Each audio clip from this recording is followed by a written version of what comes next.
if you want to take the account of, the leaders, how God dealt with them when they overtook in a fault, when they disobeyed.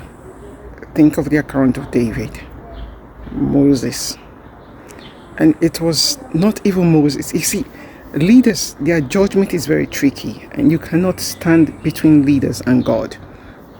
You see, their judgment comes from God. When God wants to come for leaders and for everything, if he wants to question and he wants to bring a judgment upon leaders, he leaves the people aside and he deals with them according to his own pattern and his own desire. Remember, the Bible said the heart of kings are in the hands of God. So he deals with them whichever way he wants to deal with them.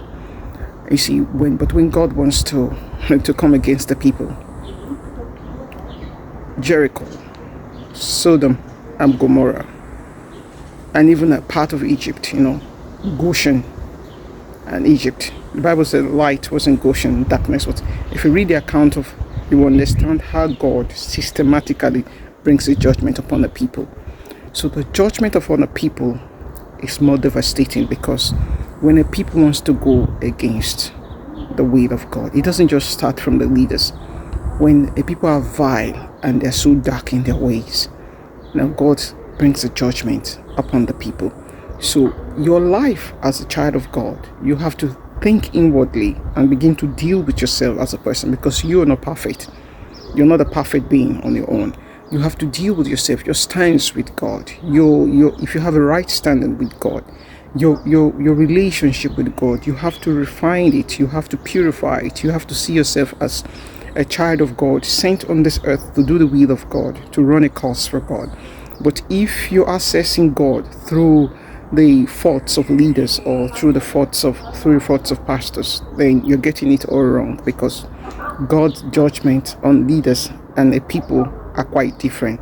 On leaders, he goes to them single-handedly, deals with them, deals with the situation, and doesn't even come for the people. But once God wants to judge a people, the judgment of a people is more devastating than the judgment of leaders.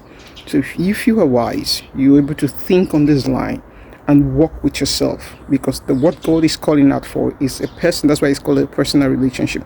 It's a personal relationship. You have to work on your relationship with God and live a life according to God's will and purpose. So I am not in support of what pastors are doing, but it's not in my place to begin to lash on them and tear them down. I'm not cut out for that, because I have enough on my hands.